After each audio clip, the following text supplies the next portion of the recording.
जय शिवराय भावा. आणखीन एक रिॲलिटी. अशी हजारो पोरं आहेत, ज्यांनी मला Instaला DM केला आहे, WhatsAppला मेसेज केला आहे. WhatsAppला 10,000 प्लस मेसेजेस आहेत. पोरं फसलेत यार, फसलेत, भयानक फसलेत. माझी विनंती आहे, इथून पुढची तरी आपली जी पिढी आहे, पोरं आहे, फसू नये. फसलेत म्हणजे सर विषय झाला काय त्यांच्यासोबत ऐका, जेणेकरून भावा तुझ्यासोबत ही गोष्ट होणार नाही किंवा दीदी तुझ्यासोबत ही गोष्ट होणार नाही. पोरांना स्टार्टिंगला काय कशाचं आमिष दाखवलं आय डोंट नो. पण पोरांनी कोर्सेस जॉइन केले, 50,000 फीस, 1,00,000 फीस, 1,50,000 फीस, एवढे अमाऊंट भरून कोर्सेस जॉइन केले. त्यांना आमिष दाखवलं भाई Googleमध्ये जॉब तुझा फिक्स, तुझा जॉब MNCमध्ये फिक्स. पण रिॲलिटीमध्ये काहीच नाही. इव्हन त्यांना नीट शिकवलं पण नाही. त्यांचा कोर्स पूर्ण कंप्लीट पण नाही झाला. त्यांच्याकडून फीस आधीच घेतल्या गेल्या.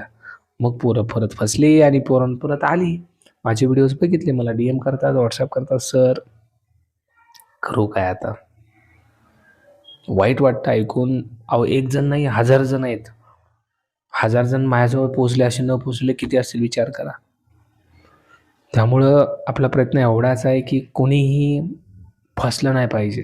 ओके, जे खरंच जेन्युइन आहे, जे खरंच चांगलं नॉलेज प्रोव्हाइड करते मित्रांनो, त्या क्लासला कधीही चांगलं म्हटलेलं काय प्रॉब्लेम नाही आहे.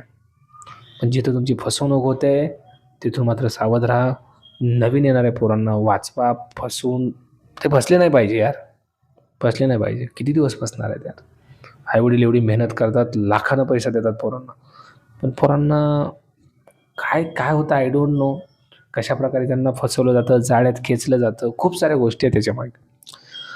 पण पोरांनो विचार करा, 100 वेळा विचार करा. कुठलाही कोर्स जॉईन करण्याआधी, क्लास जॉईन करण्याआधी विचारा 100 जणांना.